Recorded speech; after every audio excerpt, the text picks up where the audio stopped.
Yeah, we worked really, really hard today. Had probably put ourselves in a good, strong position just before half time with that breeze, but sometimes playing with the breeze of that strength can be as difficult, and at times we showed that in the second half.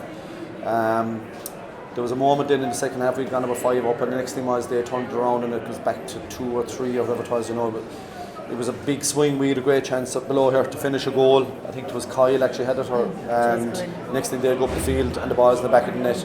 So the game was there at that stage, and I felt we were probably going to make it harder work than it needed to be, but we regained our composure and we started putting scores on the board again and re-established ourselves.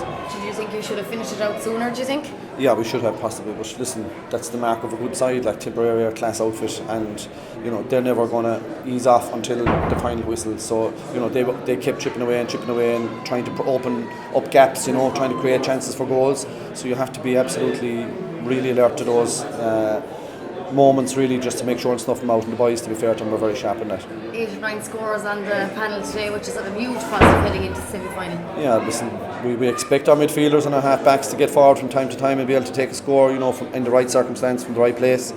So, that's an expectation that's there, and I think it's the hallmark of a good side when that can happen.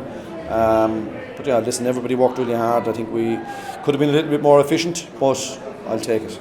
All-Ireland champions, league final champions, and now Munster champions. What's going on, John? What's it about you and your team? I'm only worried about the next 8 weeks now, and that's it. And to be honest, I'm probably only worried about the next 4, making sure that we get to Croke Park in the best possible shape that we can be in, and do ourselves justice when we get there. The whole goal since last August has been trying to get back there. We've done that right now, and we've worked very, very hard to get there. And having worked that hard, I think we deserve to put in a really good performance on the back of all that work.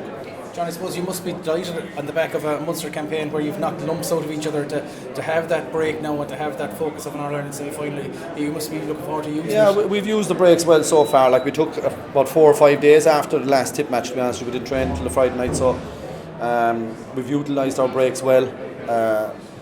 From the point of view, fellas need to psychologically switch off and physically switch off, and when we come back in, then we go at it hard again. So we'll do that, I've no doubt, again this time around as well. We'll take a few days, we'll come back and we'll go at it hard for 2 weeks, and we'll get ourselves ready then.